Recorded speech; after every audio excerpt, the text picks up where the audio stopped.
Fala galera, tudo bom com vocês? Espero que esteja tudo bem, aqui tá um frio do cão. Mais uma vez, bem-vindos aí à bagunça, meu nome é Felipe.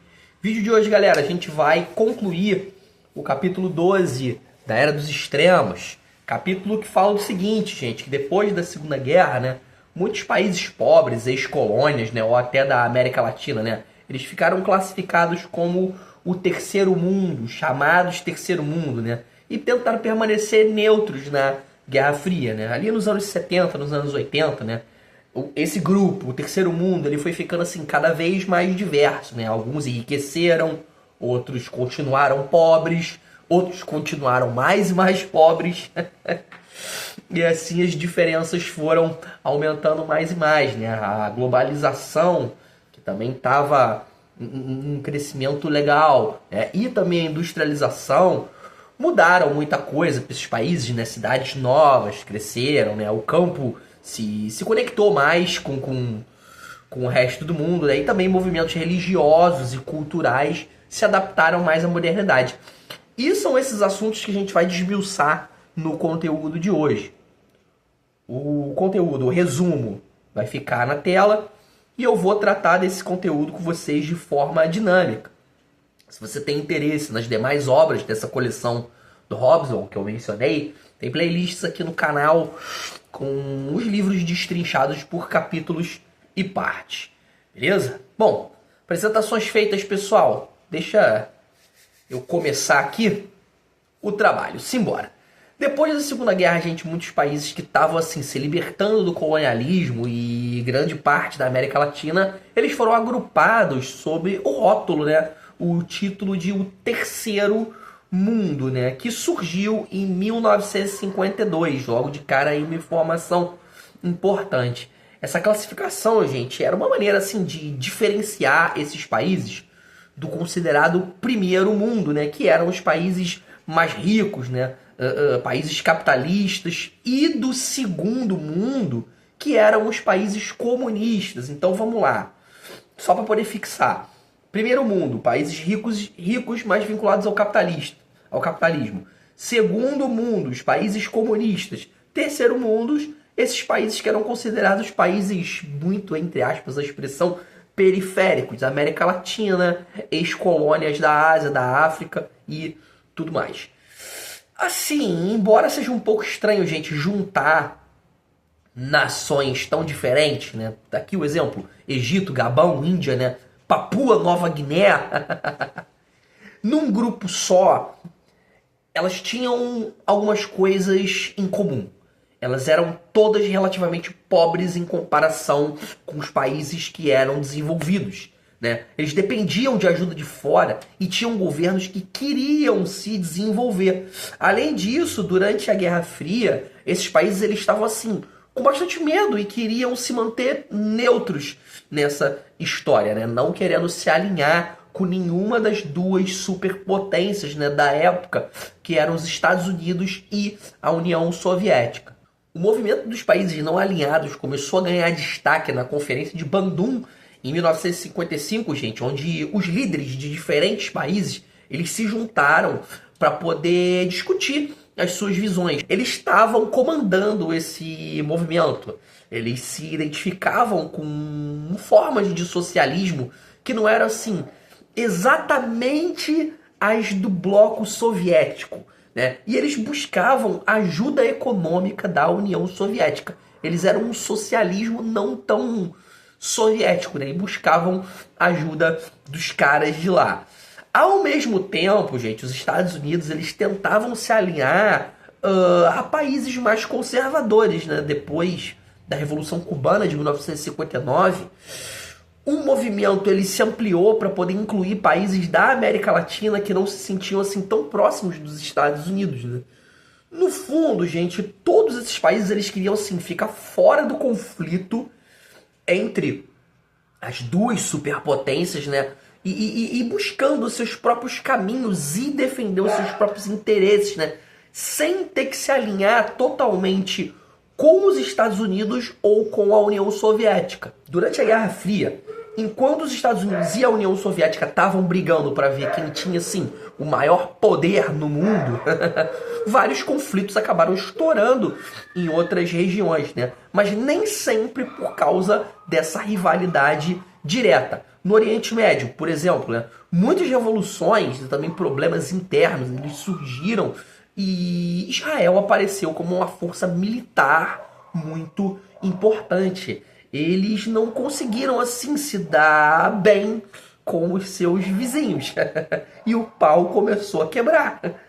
Já na América Latina, né, a descolonização, ou seja, o fim das colônias aqui na América Latina, já tinha acontecido há um tempo legal, né? A região era assim, mais culturalmente unida, não sofria tanto com os conflitos étnicos como em outras partes do mundo. Só que os países latino-americanos, eles sabiam que eles ainda dependiam muito dos Estados Unidos. Então eles tentavam assim manter uma boa relação com os States. Um exemplo disso, gente, foi a expulsão de Cuba da Organização dos Estados Americanos, né? De sigla OEA. Importante guardar essa informação depois da Revolução Cubana para agradar os Estados Unidos. Nos anos de 1970, o conceito de terceiro mundo ele começou a perder força porque ficou assim claro que não dava para poder usar um único rótulo para todos os países que faziam parte dessa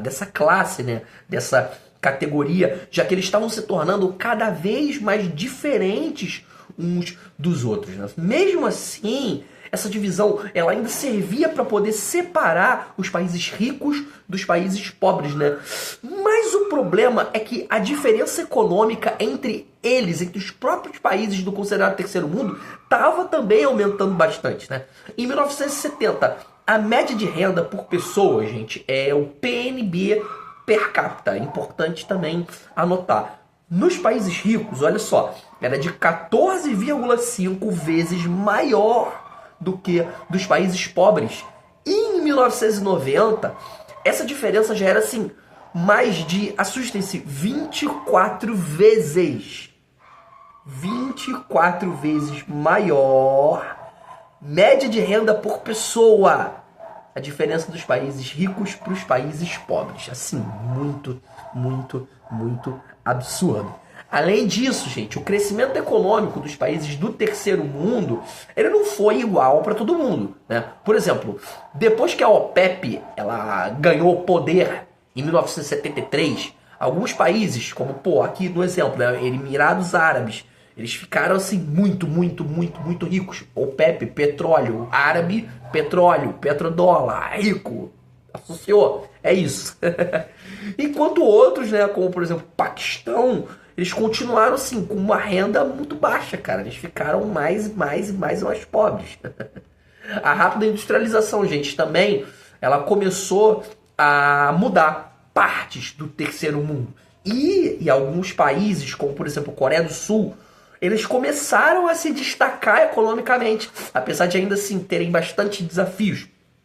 Em 1989, a renda média da Coreia do Sul já era parecida com a de Portugal, para vocês terem uma ideia, né? Os caras eles estavam upando legal, né? O que assim era uma parada impressionante, já que antes eles estavam assim no mesmo nível de muitos países considerados bem pobres, né? Com isso surgiu uma nova categoria de países, gente, se liga, os novos industrializados, de sigla NICS, NICS, os novos industrializados, que são as economias que cresceram rápido e mudaram a forma de como o mundo via a divisão entre países ricos e pobres. A importância principal que o NICS teve. Importante pra caramba anotar isso aí. Esse crescimento, gente, ele veio junto com uma nova divisão do trabalho também, né? Onde as indústrias dos países ricos começaram a se mudar para o terceiro mundo, né? Elas eram ajudadas pelas melhorias em transporte e também em comunicação. Com a globalização e as mudanças na economia mundial, muitos países eles acabaram ficando assim, de fora do desenvolvimento, especialmente da África, gente, né? Depois da Guerra Fria, faltou ajuda econômica para os países dessas regiões, O que, assim, causou crises humanitárias, gente, muito sérias, né? Ao mesmo tempo, muita gente começou a migrar, tanto trabalhadores quanto refugiados, em busca de uma vida melhor em países o quê? Mais desenvolvidos, né? Isso fez crescer tanto o turismo quanto a imigração em massa. Só que em muitos desses países ricos, o medo dos estrangeiros, a xenofobia e as políticas rígidas de imigração tornaram assim mais difícil a aceitação desses imigrantes, né? Isso criou uma tensão entre a vontade de ajudar os refugiados e a pressão para poder controlar essas políticas de imigração. Depois de 1960, a globalização e o crescimento econômico mudaram bastante o mundo, né? E também o conceito do terceiro mundo. As pessoas nesses lugares, eles ficaram assim mais próximas da modernidade, com mais acesso à tecnologia e a novas formas de se viver. Só que assim, nem todo mundo aceitou essas mudanças de braços abertos. Não rolou. Muita gente rejeitou essa modernização. Em alguns países, né, especialmente os países islâmicos, gente, surgiram movimentos fundamentalistas, importante isso aí, com uma assim, reação muito forte a essas transformações.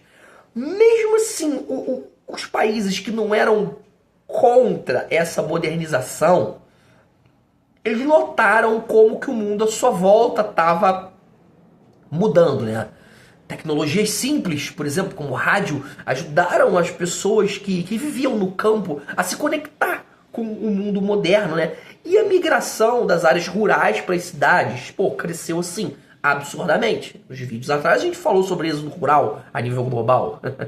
Isso fez com que, assim, o campo e as cidades, eles ficassem mais interligados do que jamais aconteceu. As cidades, elas se transformaram, assim, no centro das grandes mudanças. Muita gente que saiu do campo acabou adotando, assim, novas maneiras de se viver que nem sempre combinavam com as tradições que eles viviam antes do interior. As mulheres, especialmente, elas começaram, gente, a agir de forma bastante diferente, né? E isso causou, assim, muita reclamação e também desaprovação em várias culturas diferentes, né? Só que assim, a modernidade ela não ficou somente nas cidades, gente. Ela também atingiu a área rural, né? Um dos principais acontecimentos dessa mudança na área rural foi a Revolução Verde, gente. Importante dar uma estudada mais a fundo na Revolução Verde. Ela trouxe novas tecnologias para a agricultura. E até assim, em regiões mais isoladas do mundo, como por exemplo, a fronteira amazônica da Colômbia. Eles começaram a sentir o impacto do mercado global. Lá, por exemplo, né, a produção de cocaína, gente, criou-se muitas tensões entre a agricultura tradicional e o mercado capitalista, né? E, cara, bota conflito nisso. Mas assim, mesmo com muitas mudanças, com todas essas mudanças, as áreas rurais, elas começaram a depender da economia das cidades para elas poderem sobreviver, né? Muitas regiões elas passaram a contar com o dinheiro dos trabalhadores que migravam para as cidades, né, em busca de uma vida melhor e tudo mais. Em alguns casos, gente, essa conexão com as cidades, ela ajudou, assim, a dar uma nova vida para o campo, né? Como nas comunidades que, apesar de elas estarem mais isoladas, elas conseguiram, assim, vender seus produtos agrícolas para grandes centros urbanos. Isso deu uma mudança muito forte na vida rural. Assim, a modernidade, ela trouxe, assim, grandes mudanças econômicas e também mudanças sociais, gente. Muito importante isso. Tanto para as cidades quanto no campo no terceiro mundo. No final do século XX, gente, muitos países do terceiro mundo, eles passaram, assim, por mudanças grandes pra caramba. A gente tá falando de todas essas mudanças até agora. E as elites, elas queriam, assim, modernizar os seus países. E o que elas fizeram? Elas começaram a se conectar com a população, né? Mesmo que a gente não tivesse, assim, visto muito disso nos registros. Essas mudanças, elas eram muito visíveis aonde? Nas cidades, né? Onde surgiram novos movimentos, tanto culturais quanto políticos. Um exemplo citado aqui no conteúdo foi o Congo belga, né? Que a música popular lá influenciou toda a África, gente. Isso é muito absurdo. E ali, em 1960, eles conseguiram a independência, mostrando que as mudanças políticas podem acontecer de forma inesperada. O caso do Congo belga, gente, é muito legal estudar mais a fundo, porque lá rolou muita desigualdade, rolou muita exploração, rolou muita covardia, e as formas que eles utilizaram para poder chegar à independência foram bastante inusitadas. Assim que vocês puderem, deem uma olhada legal no caso do Congo belga. Prosseguindo aqui, pessoal, durante as décadas ali de 60 e 70, muitas mudanças sociais aconteceram ao redor do mundo, né? Mas em lugares socialistas do terceiro mundo, gente, específico, lugares socialistas do terceiro mundo, né?